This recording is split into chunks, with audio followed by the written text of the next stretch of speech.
continuar falando de ecologia. Hoje a gente vai falar de pirâmides ecológicas e bioacumulação ou magnificação trófica. Quando eu falo de pirâmide de energia, é regra. Essa pirâmide sempre começa a base. Quem ocupa a base? O produtor. Então eu tenho aqui o produtor. Por que o produtor está aqui na base e a base é maior? Porque ela tem mais o quê? Energia. Energia. Na sequência eu tenho quem? Consumidor Primário. E depois consumidor secundário. E assim por diante. Onde então eu tenho mais energia acumulada?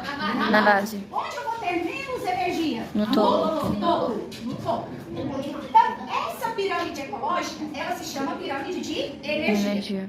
Por quê? Porque ela vai analisar a quantidade de energia na relação alimentar.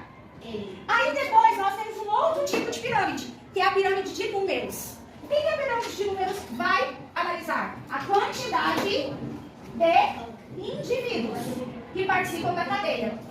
Sempre começa por quem? Pelo produtor. Nesse caso, eu vou ter 5.000 plantas.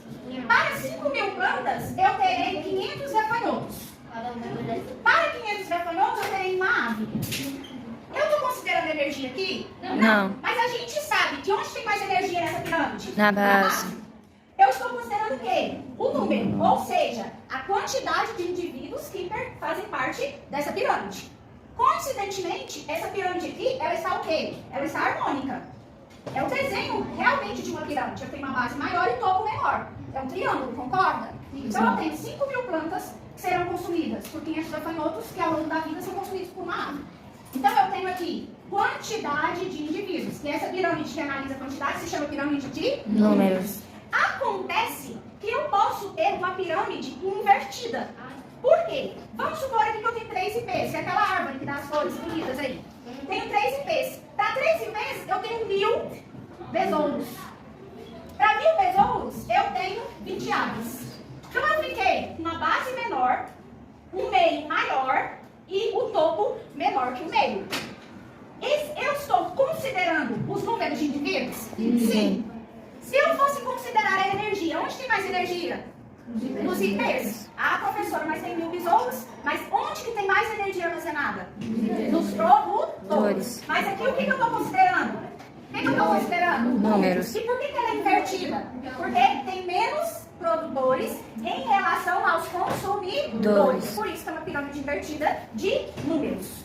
Agora eu vou considerar o terceiro tipo de pirâmide. Qual foi o primeiro tipo de pirâmide que a gente estudou? Energia. O segundo. E a de números também pode ser números o quê? Invertido. Qual é o tipo de pirâmide que a gente vai estudar agora? Biomassa. Acontece que bio significa o quê? Vida. Massa. A gente estudou em química. Massa é a quantidade de matéria. Que erroneamente a gente chama de peso, né? A gente fala, eu peso tanto. Não, é a nossa quantidade de massa. Então, nessa pirâmide, o que eu vou analisar? A quantidade de matéria, a quantidade de massa que cada indivíduo tem. Então, vamos aqui. 10 toneladas de soja para um boi de 1 tonelada para um homem de 70 quilos. Onde eu tenho maior massa acumulada?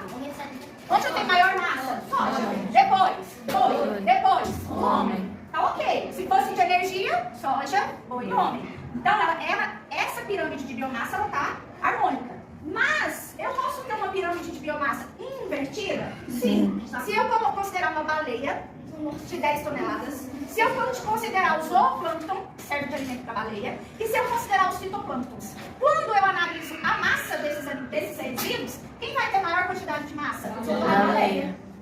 Então, essa pirâmide está considerando a massa dos seres vivos? Sim. Mas está invertida? Sim. Porque onde está concentrada a maior quantidade de massa? No topo. Então, ela está também invertida. Tranquilo? Sim.